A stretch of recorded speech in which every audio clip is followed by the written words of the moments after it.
Everyone, मैं पिंकी चौधरी आप सभी का स्वागत करती हूँ आपका अपना चैनल ज्ञान नीति टू फॉर सक्सेस चैनल में।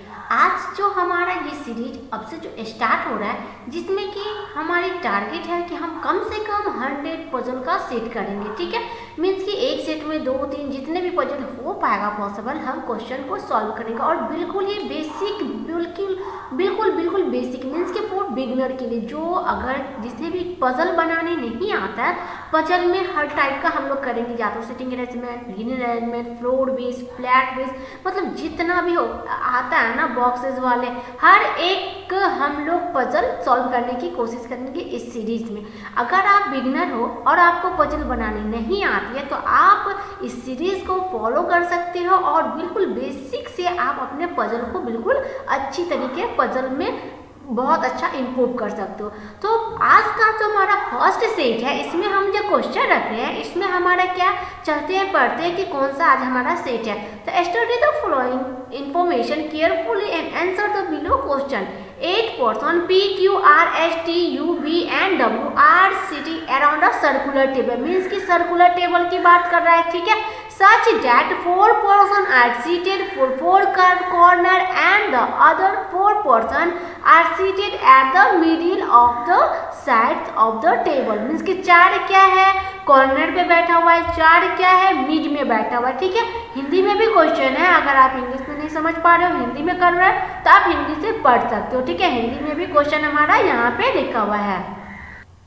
आगे फिर चलते हैं, आगे पढ़ते हैं क्या कह रहा है। आगे कह रहा है कि some of them are facing inside, यहाँ तो पढ़ चुके थे inside, and some of them facing outside. ठीक है, कुछ पर्सन जो है वो सेंटर की ओर फेस किया हुआ है, कुछ पर्सन क्या है सेंटर के बाहर फेस किया हुआ है। No two person facing the same direction sit adjacent to each other। सबसे इम्पोर्टेंट पॉइंट यही है जो कि आपको याद रखना है कि जो भी 2 पर्सन है और एक दूसरे के एडजेसेंट मीन्स की पड़ोसी है, वो एक दिशा फेस करके नहीं बैठ सकता।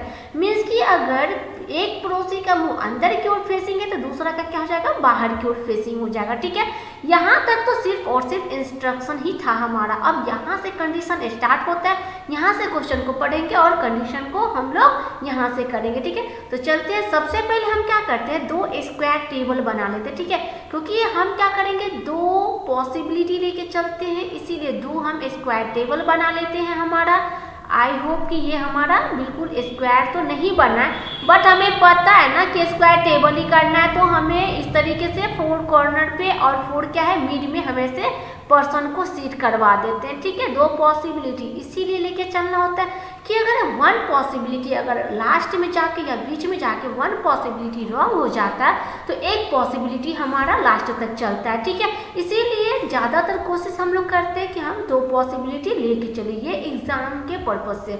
ठीक है, 1 पॉसिबिलिटी में भी क्वेश्चन सॉल्व हो जाता है, बट टाइम थोड़ा सा मतलब ज़्यादा लगता है। क्यों? क्योंकि हमें एक दूसरे को कनेक्ट करना पड़ता है, कंडीशन को मर्ज करना पड़ता है। ठीक है, तो 2 पॉसिबिलिटी लेके चलते हैं तो ज़्यादा हमें कुछ भी करने की जरूरत नहीं पड़ती। हाँ, बट एक चीज़ बोलेंगे कि अगर 1 पॉसिबिलिटी में अगर आप प्रैक्टिस करते हो घर पे तो ज़रूर कोशिश करो 1 पॉसिबिलिटी में बनाने के लिए। क्यों? क्योंकि ज़्यादा माइंड यूज होता है तो इससे हमारा डेवलपमेंट ज़्यादा होता है। मीन्स कि हम ज़्यादा क्वेश्चन को मर्ज करना, एक दूसरे कंडीशन को एक दूसरे कंडीशन के साथ मर्ज करना, ये हमें ज़्यादा मतलब यूजफुल होता है ना, तो हमारा माइंड ज़्यादा फास्ट काम करता है। ठीक है, तो कंडीशन मर्ज करना हमें बहुत ही अच्छे तरीके से आ जाता है। चलते हैं यहाँ से कंडीशन नोट करते हैं कि 1 person sit between Q and R। तो Q और R के बीच में क्या है, 1 पर्सन है। ठीक है, Q और R के बीच में 1 person who is facing outside.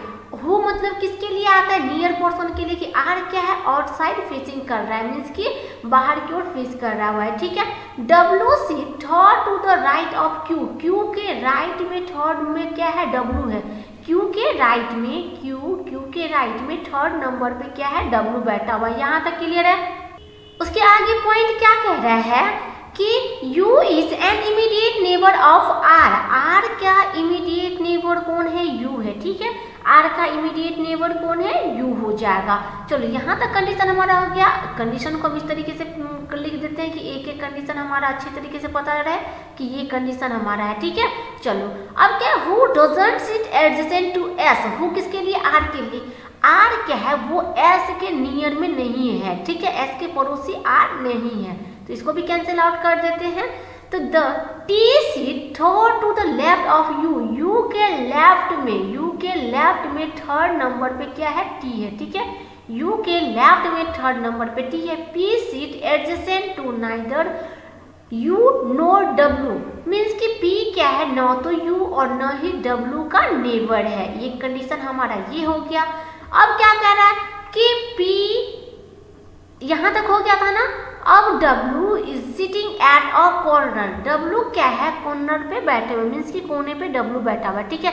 तो डब्ल्यू को हम यहाँ पर लिख सकते हैं कि कॉर्नर में डब्ल्यू है, ठीक है। P seat opposite to the one who seat second to the left of S, S के लेफ्ट में सेकेंड नंबर पे, S के लेफ्ट में जो सेकेंड नंबर पे जो पर्सन बैठा हुआ है, मीन्स कि इस पर्सन की बात करें, इसके अपोजिट में कौन बैठा हुआ है, P इसके अपोजिट में बैठा हुआ है, ठीक है। यहाँ तक कंडीशन समझ में आ गया कि हम कैसे कैसे कंडीशन को मर्ज करके लिखे हुए हैं, ठीक है। मतलब एक एक कंडीशन को पढ़ते गए, अब कंडीशन नोट कर ली। अब यहाँ से कंडीशन मर्ज करना है हमें। अब हम क्या करते हैं, कंडीशन को एक दूसरे से मर्ज करेंगे, फिर क्वेश्चन को सॉल्व करेंगे, ठीक है। तो सबसे पहली बात क्या है, जरूरी पॉइंट क्या होता है कि कौन से कंडीशन से हम पिक करें, कौन सा कंडीशन उठाएं ताकि एक दूसरे से लिंक करता हुआ चले और वो क्या हो, फिक्स भी हो। तो आप यहाँ पे क्या देख रहे हो कि ये डब्ल्यू जो है, वो डब्ल्यू क्या है, कॉर्नर पे है, और डब्ल्यू क्यू का है, क्यू के बारे में यहाँ पे दिख रहा है, ठीक है। और एक बार आप क्या देख रहे हो, क्यू जो यहाँ पे है, ये क्यू आर से, मीन्स कि ये कंडीशन इसके साथ फिर ये कंडीशन एक दूसरे से लिंक हो रहा है, ठीक है। तो सबसे अच्छा हम इससे लेते हैं, ठीक है। तो डब्ल्यू हमारा क्या है, कॉर्नर पे है, मीन्स कि डब्ल्यू को एक बार हम यहाँ पे पुट करवाते हैं, एक बार डब्ल्यू को दो कंडीशन लेके चल रहे हैं। तो डब्ल्यू अगर कॉर्नर पे है तो डब्ल्यू क्या है, क्यू के राइट में, अगर क्यू को हम यहाँ पे कराते हैं, ठीक है, यहाँ पे अगर क्यू को रखते हैं तो क्यू के राइट में, मीन्स कि क्यू का फेसिंग क्या हो जाएगा, बाहर हो जाएगा। अगर हम डब्ल्यू को यहाँ पे रखते हैं, क्यू का फेसिंग बाहर हो गया, तो डब्ल्यू यहाँ पे है, मीन्स कि एक बार क्यू को हम यहाँ पे रखते हैं, उसका फेसिंग क्या हो जाएगा, अंदर की ओर हो जाएगा, तभी उसके राइट में थर्ड नंबर पे ये हो जाएगा, ठीक है। अब सबका डायरेक्शन कर दो, ये बाहर है, मीन्स कि ये अंदर हो जाएगा, ये बाहर हो जाएगा, ये अंदर हो जाएगा, ये बाहर हो जाएगा, इसकी फेसिंग क्या हो जाएगी, अंदर हो जाएगी, इसकी फेसिंग बाहर और इसकी फेसिंग क्या हो जाएगी, अंदर।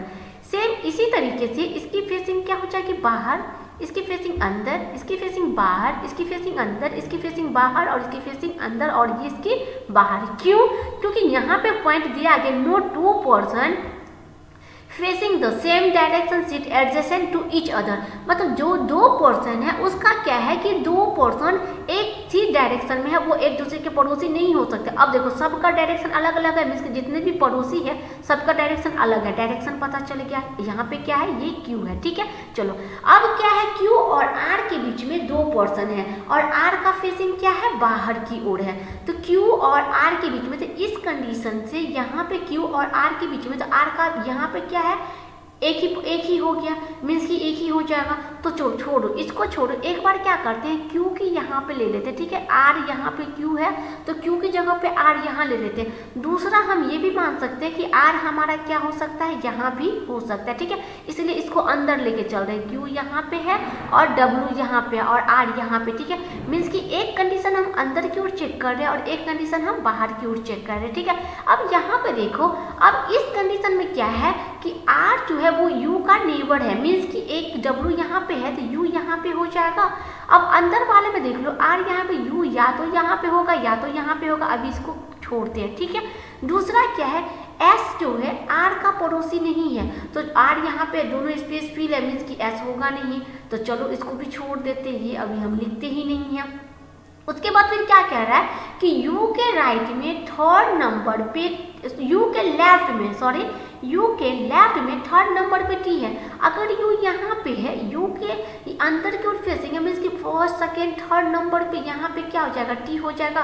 तो टी के लिए यहाँ पे हो गया, चलो ये भी हमारा हो गया। अब क्या कह रहा है कि पी जो है यू और डब्ल्यू का नेबर नहीं है, पी जो है वो ना तो यू का ना ही डब्लू का, मीन्स कि पी इस तीनों में से कहीं भी आएगा। अभी इसको छोड़ दो, ठीक है, इस कंडीशन को अभी रहने दो।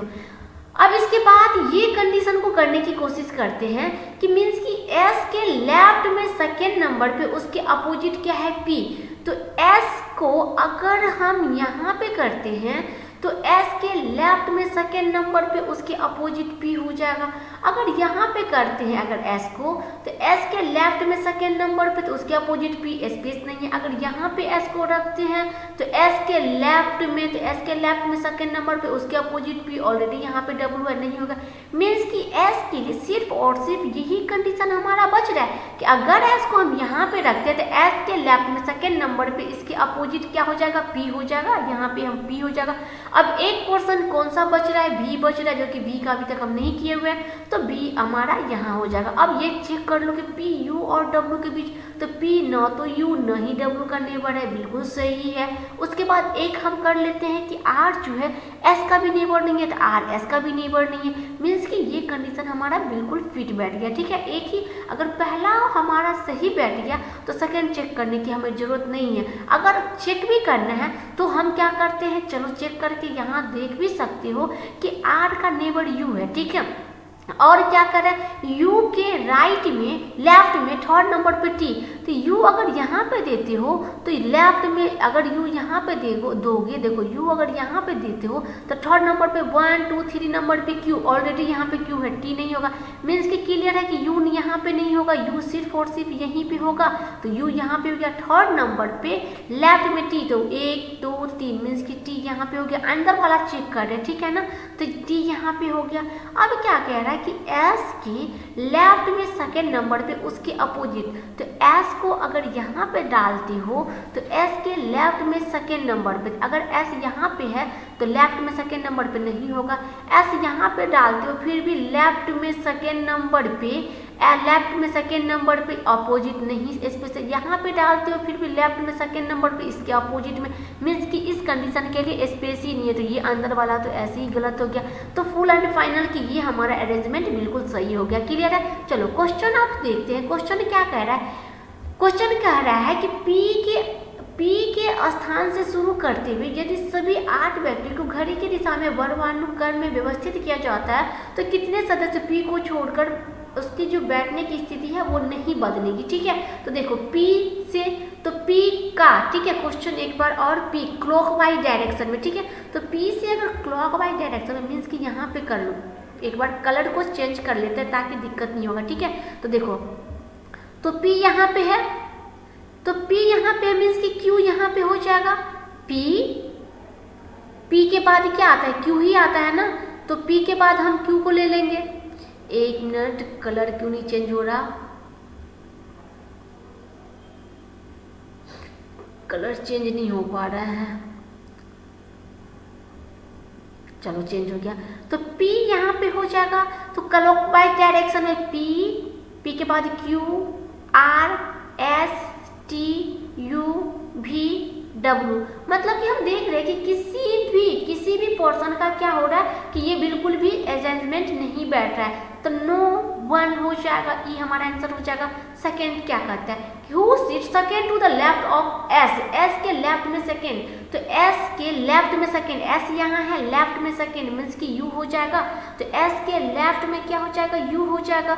तो क्वेश्चन आंसर पे चलते हैं, एस के लेफ्ट में यू की बात कर रहा है, तो अब ये तो होगा ही नहीं। अब इसको चेक कर लेते हैं, the one who sit immediate left of W, immediate left of W के इमीडिएट लेफ्ट में, तो डब्लू यहाँ है, तो डब्लू के इमीडिएट लेफ्ट में मीन्स कि इसकी बात कर रहा है, टी की बात कर रहा है, बट यहाँ पे तो हमें टी को नहीं देखना है ना। चलो अब नेक्स्ट देख लेते हैं क्या कह रहा है, the one who sit immediate left of B, immediate left of B के इमीडिएट लेफ्ट में, तो यहाँ पे पी की बात कर रहा है, तो बट ये भी नहीं, हमें तो क्यू को देखना है, तो ये भी नहीं होगा हमारा answer. The one who sit immediate right of Q के इमीडिएट राइट में, तो क्यू के इमीडिएट राइट में, क्वेश्चन हमारा क्या था कि एस के लेफ्ट में सेकेंड, ठीक है, एस के लेफ्ट में, अच्छा एस के लेफ्ट में सेकेंड, अच्छा यू की बात कर रहा था ना, तो क्यू के इमीडिएट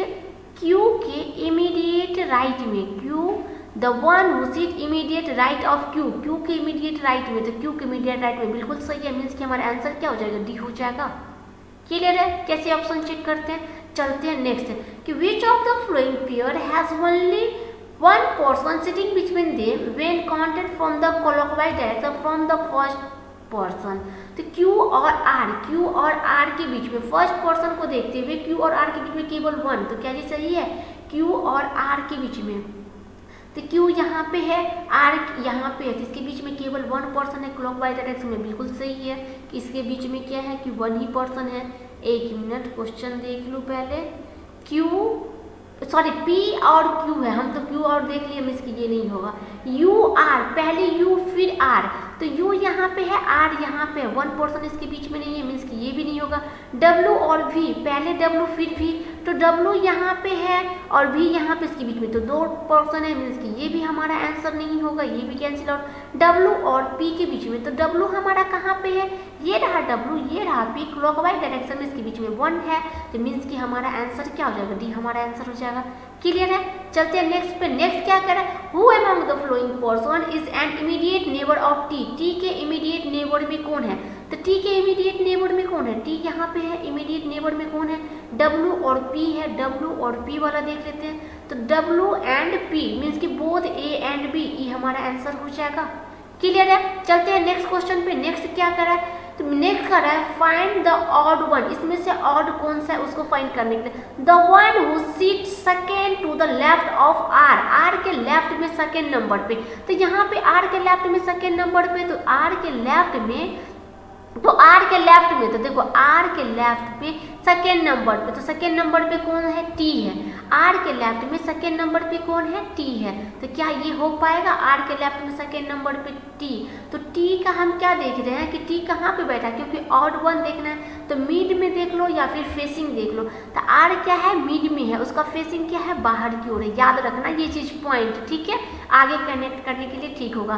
तो the one who seat second to the left of R, तो R के बारे में इसका देख लिया कि ये क्या है, मिड में है, इसका फेसिंग क्या है, बाहर की ओर है, और सेकेंड में लेफ्ट, तो R के लेफ्ट में सेकेंड, तो R यहाँ पे है, R के लेफ्ट में सेकेंड, Q भी क्या है, मिड में है, इसका भी फेसिंग बाहर है, मीन्स कि दोनों क्या हो गया, सेम हो गया, ठीक है। अब क्या, the one who seat second to the left of P के लेफ्ट में सेकेंड, तो P अगर यहाँ पे है तो इसके लेफ्ट में सेकेंड, मीन्स कि S, तो S वाला पर्सन ये हो जाएगा, मीन्स कि ये क्या है, कॉर्नर पे है, इसका फेसिंग क्या है, अंदर की ओर है। क्लियर है, चलो और नेक्स्ट देख लेते हैं क्या हो जाएगा।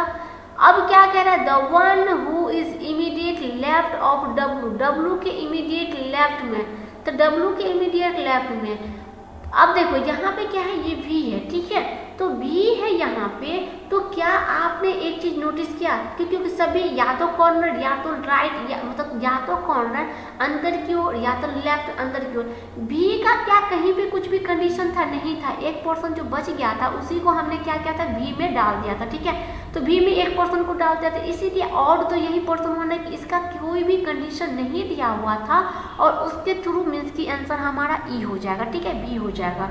क्लियर है, क्योंकि इसका कुछ भी कंडीशन नहीं दिया हुआ था, तो और ये सारी चीज़ों का कुछ ना कुछ कंडीशन दे रखा था, इसलिए हमारा ऑड वन में कि विषम हमारा वी हो जाएगा, ये हमारा आंसर हो जाएगा।